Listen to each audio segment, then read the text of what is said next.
My name is Radia Bakush. I'm 30 years old. I'm Muslim. My name is Maud. I'm 23 years old. I'm Mary. My name is Florian.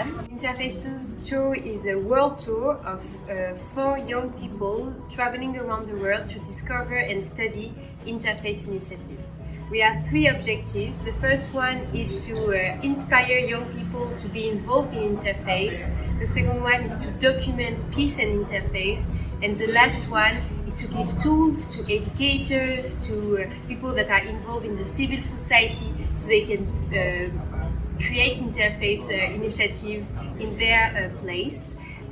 We are traveling from October to July. We already studied 11 countries and we are going to be in 13 countries at the end. We will do a French tour, a podcast, and we will have a book for the 100 best interfaith practices. I think it's very interesting to know more about local beliefs here in Indonesia, so I'm looking forward to know more. We had some meetings with people from native spiritualities in Brazil, people from Amazonia, and some spirituality mixed with Afro-descendant spirituality and Catholicism, like Ubanda. The name is Ubanda. We had some meetings with people from Mexico. There are a lot of local beliefs there. In the US as well, in Arizona, we had some meetings with Navajo people from the native nations. In South Africa as well, we had some meetings with Khoi and San people. I think that's it. And after Indonesia, we will go to Australia and to New Caledonia, and I hope we will have some meetings with Aboriginal people in Australia. We stay in the country for 3 weeks.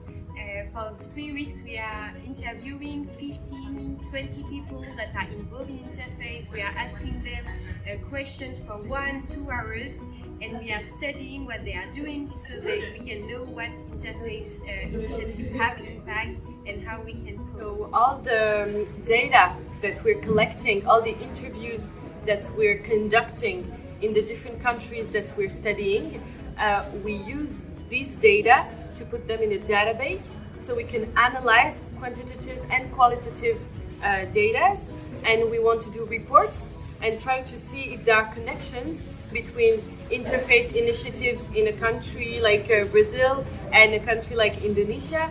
We want to understand better why people get involved in interfaith. So we have millions of questions of hypotheses, and we're trying to answer them by analysis. For now, we met like 110 people, and at the end, we will have met like 150 people, like 150 initiatives, so maybe 200.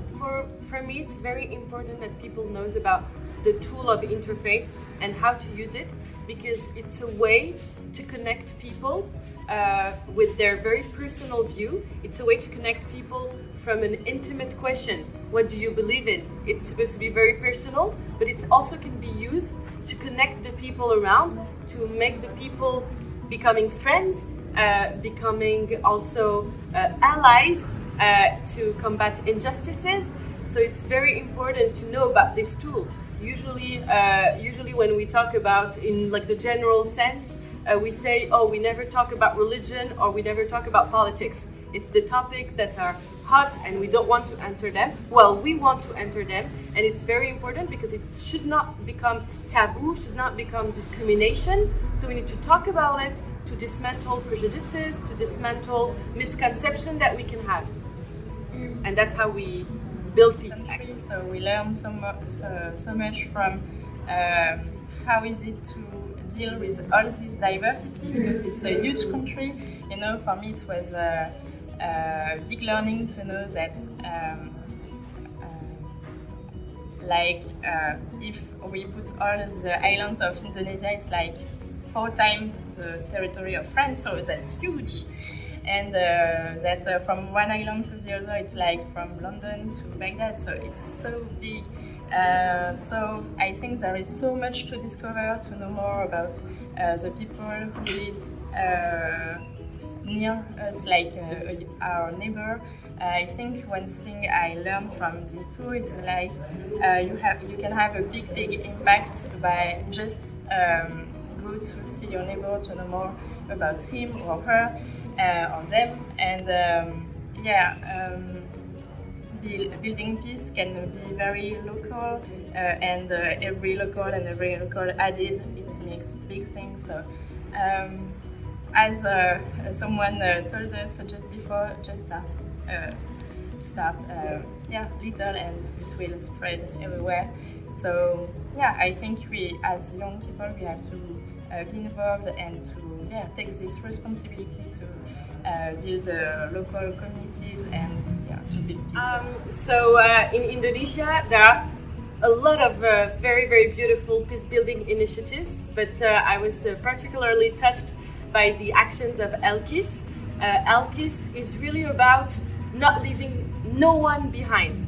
That's what I understood. It's really talking to all the minorities, all the people that are not part of the mainstream majority groups, and to go and pick up all these groups and to make them very feel part of the society. And we need to not only talk about minorities, not only make them participant to our activities. What is amazing about YLKiS is that they want them to be leaders in the discussion. They want them to give their voice to the discussion, and it's really empowerment like on a day-to-day basis, and that's what I loved about YLKiS, and I can't wait to meet all the people, the activists, the people that are involved in the organization.